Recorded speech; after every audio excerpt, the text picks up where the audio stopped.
गंगाया स्नान करत रहिया, चरवा हमरो दाल, चरवा हमरो दाल।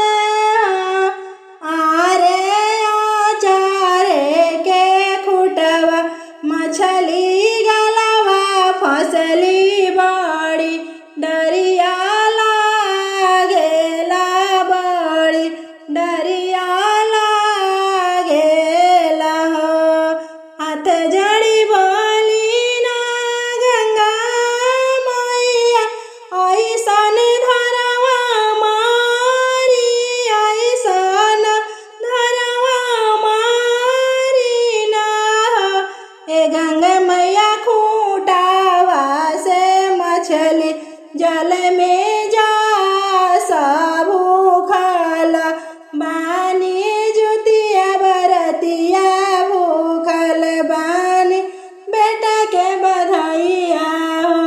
ए गंगा मैया रोवत होई है गोदी के बालकवा, साजनवा मोर खिसियात होई है बड़ा, देर हो खेला बड़ा, देरवा हो खेला हो।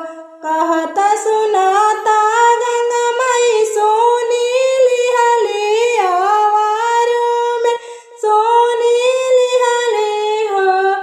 आरे आपन मरली लहरिया, ता मछली ऊँट से हट गईली जल, बिचवा चल गईली जल, बिचवा